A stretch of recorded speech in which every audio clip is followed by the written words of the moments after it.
Hi viewers, welcome to our channel. ప్రస్తుతం మనతో పాటు ప్రముఖ సోషల్ యాక్టివిస్ట్ కృష్ణ కుమార్ గారు ఉన్నారు. వారితో ఒకసారి మాట్లాడదాం. నమస్కారం మేడం. మేడం, అల్లు అర్జున్ గారి సంధ్యా థియేటర్ ఘటన ఎన్నో కీలక పరిణామాలకు చోటు చేస్తుంది. ఎన్నో చర్చనీయాంశాలుగా కూడా ఇది మారుతుంది. సో అందులో భాగంగానే మొన్న ఒక అడ్వకేట్ శ్రీనివాస్ రెడ్డి గారు ప్రెస్ మీట్ పెట్టారు.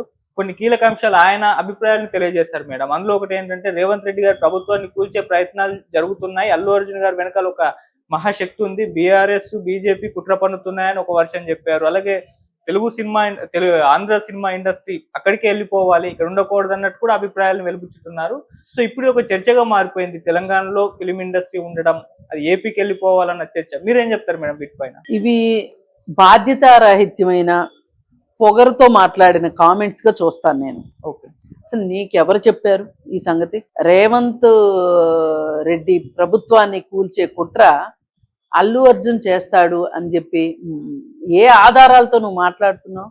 అంటే నోటికి ఏదొస్తే అది. మీరు కోర్టులో అబద్ధాలు చెప్పినట్టు అనుకుంటున్నారా? లాయర్లు బయట విషయాలు మాట్లాడడం అంటే ఎంత ధైర్యం కావాలి అసలు ఇలాంటి స్టేట్మెంట్ ఇవ్వడానికి? ఇది అంటే ఇవాళ రేవంత్ రెడ్డి గారికి అల్లు అర్జున్ మీద కోపం ఉంది కాబట్టి, ఆయన గురించి అసెంబ్లీలో మాట్లాడాడు కాబట్టి మనం కూడా దానికి తగ్గట్లుగా దానికి సంబంధించి మాట్లాడితే రేవంత్ రెడ్డి గారి దృష్టిలో పడతాము అని అనుకుంటున్నాడా ఈ శ్రీనివాస్ రెడ్డి అనే లాయరు?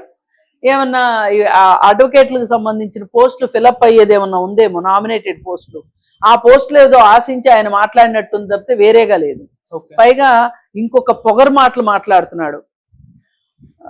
తెలుగు ఆంధ్ర సినిమా వాళ్ళని సాంబార్ గాళ్ళు అని చెప్పి మాట్లాడాడు, సాంబార్ బ్యాచ్ అని. ఎంత పొగరు అసలు! ఎందుకు ఇంతంత దురుసుగా మాట్లాడాల్సిన అవసరం ఏంటి? ఇవే వ్యాఖ్యలు గనక రేవంత్ రెడ్డి గారి దృష్టిలో కూడా అవి కరెక్ట్ అనిపిస్తే గనక ఆయన చెప్పమనండి ఈ మాట.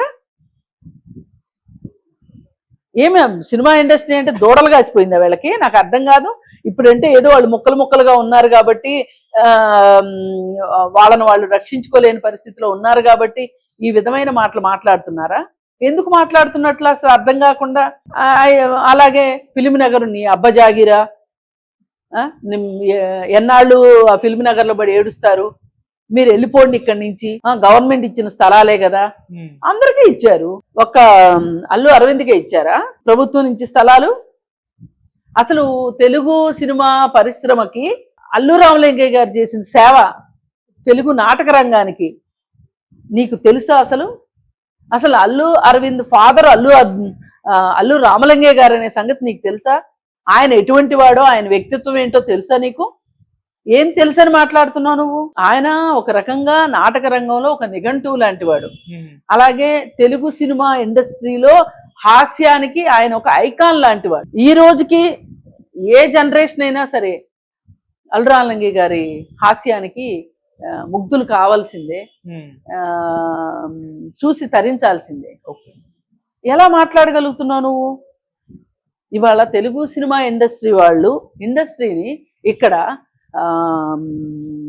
సినిమాలు తీయటం వల్ల కావచ్చు, స్టూడియోలు కట్టడం వల్ల కావచ్చు, ఏ రకంగానైనా సరే వాళ్ళు చేసిన సేవని నువ్వు ఎలా అంటే వాళ్ళు లాభం పొందలేదా అని నేను అనట్లేదు. లాభం పొందలేదు, ప్రజాసేవ చేశారని నేను అనట్లేదు.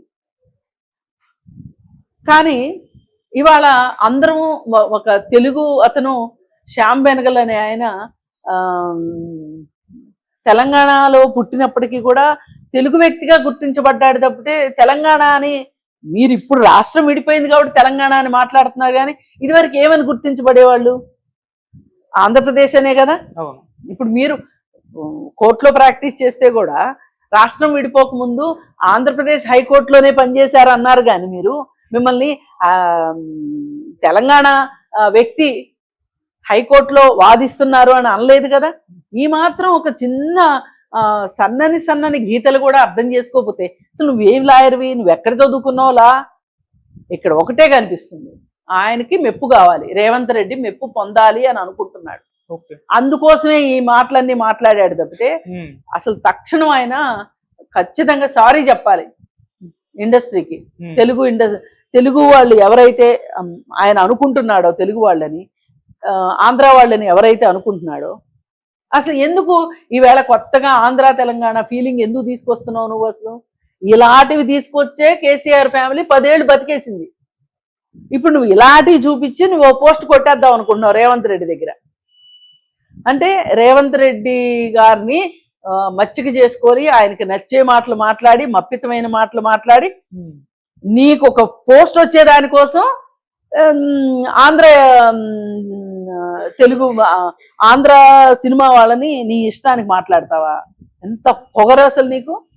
బేషరతుగా సారీ చెప్పాలి. అసలు ఎలా చూస్తూ ఊరుకుంటున్నారు? ఈ వ్యాఖ్య దిల్ రాజు గారు చూసారా? ఎఫ్డిసి చైర్మన్ కదా ఆయన.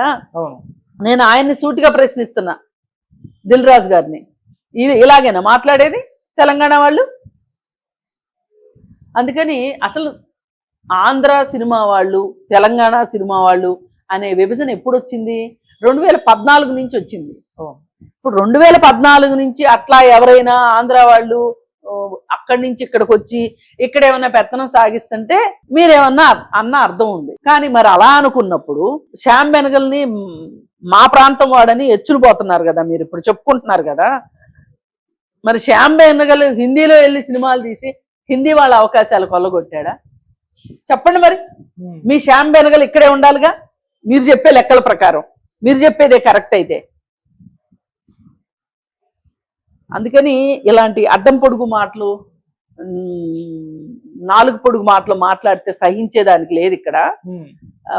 ఆంధ్ర అనే మాట విడదీసినట్టుగా మాట్లాడడం అనేది రాజ్యాంగానికి వ్యతిరేకం. ఇప్పుడు తెలంగాణ వాళ్ళు బాంబేకి వెళ్తున్నారు పనుల నిమిత్తం, గుజరాత్ లో బోల్డు మంది ఉన్నారు, వెస్ట్ బెంగాల్లో బోల్డు మంది ఉన్నారు, రాజస్థాన్ లో బోల్డు మంది ఉన్నారు. ఏం వాళ్ళందరూ అక్కడ వాళ్ళు తరిమేయాలిగా మరి.